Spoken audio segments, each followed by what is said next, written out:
സമഭാവനയിൽ അധിഷ്ഠിതമായ നവഭാരത നിർമ്മിതിക്കായി ഓരോ ഇന്ത്യൻ പൗരനും ശ്രമിക്കണമെന്ന് ഉന്നത വിദ്യാഭ്യാസ സാമൂഹ്യനീതി വകുപ്പ് മന്ത്രി ഡോക്ടർ ആർ ബിന്ദു. തേക്കിൻകാട് മൈതാനിയിലെ വിദ്യാർത്ഥി കോർണറിൽ സ്വാതന്ത്ര്യദിനാഘോഷ പരിപാടിയിൽ പതാക ഉയർത്തി അഭിവാദ്യം സ്വീകരിച്ച് സംസാരിക്കുകയായിരുന്നു മന്ത്രി. വിജ്ഞാന വിസ്ഫോടനത്തിന്റെ കാലത്ത് അന്ധവിശ്വാസങ്ങളും കാലഹരണപ്പെട്ട ആചാരങ്ങളും തിരിച്ചുകൊണ്ടുവന്ന് പ്രതിഷ്ഠിക്കുന്നതിൽ ഉപരി ശാസ്ത്രീയ ചിന്തയോടെയും യുക്തിബോധത്തോടെയും വൈജ്ഞാനിക അന്വേഷണങ്ങളുടെ വേഗത വർദ്ധിപ്പിച്ച് സമത്വത്തിലും തുല്യതയിലും ഊന്നിയ സമൂഹം കെട്ടിപ്പടുക്കുന്നതിന് ഒന്നിച്ച് കൈകോർക്കേണ്ടത് അനിവാര്യതയാണ്.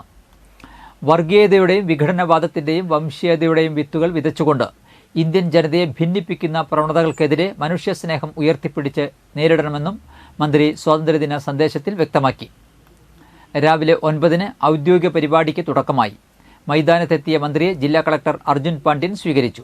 Police, excise, forest, SPC, NCC ഉൾപ്പെടെ 20 പ്ലറ്റൂണുകൾ പരേഡിൽ അണിനിരന്നു. Thrissur saint Ann's convent, Kuriachira saint Joseph model higher secondary സ്കൂളിലെ ബാൻഡ് പ്ലറ്റൂണുകൾ പരേഡിന് മിഴിവേകി. Chelakkara police station inspector K. Satheesh Kumar parade നയിച്ചു. DHQ ക്യാമ്പിലെ സബ് ഇൻസ്പെക്ടർ PV ശിവശങ്കരനായിരുന്നു സെക്കൻഡ് ഇൻ കമാൻഡ്. മികച്ച പ്രകടനം കാഴ്ചവെച്ച പ്ലറ്റൂണുകൾക്ക് മന്ത്രി മെമന്റോ സമ്മാനിച്ചു. സായുധ സേനാ പതാക നിധിയിലേക്ക് കൂടുതൽ തുക സമാഹരിച്ച വിദ്യാഭ്യാസ സ്ഥാപനമായ പുറനാട്ടുകര കേന്ദ്രീയ വിദ്യാലയം പ്രിൻസിപ്പാളിനും വിദ്യാഭ്യാസേതര സ്ഥാപനമായ Thrissur 24 Kerala battalion NCC administrative officer lieutenant colonel MT ബ്രിജേഷിനും റോളിംഗ് ട്രോഫികളും മന്ത്രി സമ്മാനിച്ചു.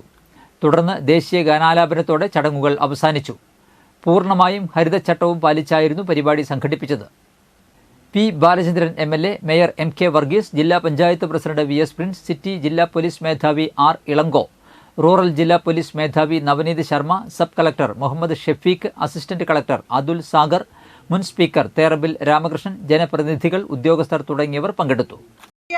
മനുഷ്യന്റെ മുഖം നമ്മുടെ ഓർമ്മയിൽ ഉണ്ടായിരിക്കണം.